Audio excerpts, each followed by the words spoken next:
Modernisation और westernisation एक चीज नहीं है कि सही माने में एक तज्जिया किया जाए, एक एनालिसिस किया जाए कि उस मगरब माशरे की क्या ताकत है, हमारी क्या, उनकी कमजोरी क्या, हमारी क्या। उनकी जो कमजोरी है, क्योंकि मैं वहां जब शुरू में गया टीनेजर होते हुए, तो मैंने बड़े क्लोजली उस माशरे को देखा। उनके अंदर मैंने अपनी आंखों से उनका फैमिली सिस्टम, खानदानी निज़ाम टूटते देखा। जैसी जैसी आप माशरे में फाशी बढ़ाते जाएंगे, आपका डायरेक्ट इम्पैक्ट पड़ेगा फैमिली सिस्टम के ऊपर। हमारे मुल्क की सबसे बड़ी ताकत हमारा खानदानी निज़ाम है। सारी मुश्किलों के बावजूद, उसके बावजूद खानदानी निज़ाम हमारे माशरे को बचा के बैठा हुआ है। मगरब में उनका खानदानी निज़ाम टूट गया, उनको जो बचा रहा है उनका सोशल सिक्योरिटी सिस्टम है। वहाँ अगर औरत अकेली है, तलाक हो गई है, तो उस औरत को पैसे मिलते हैं बच्चे बड़े करने।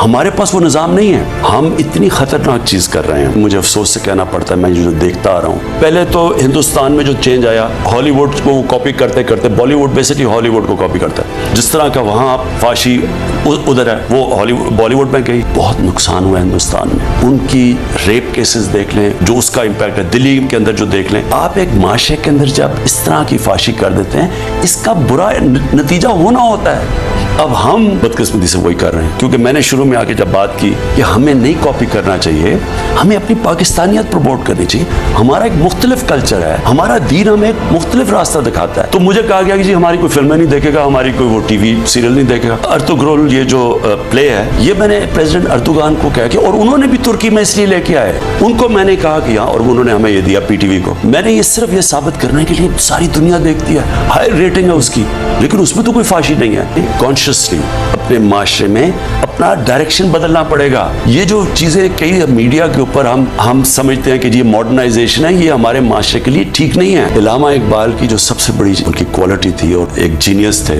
उन्होंने 1920s और 30s में जो मगरब के माशरे की अंडरस्टैंडिंग की और जो अपने इस्लामी माशरे की उनकी जो ताकत थी वो भी बयान की और उनकी कमजोरियां भी बयान की, और फिर हमारा बताया जो शिकवा और जवाब शिकवा में हम क्या थे और क्या बन गए हैं, हमारी भी कमजोरियां बताई।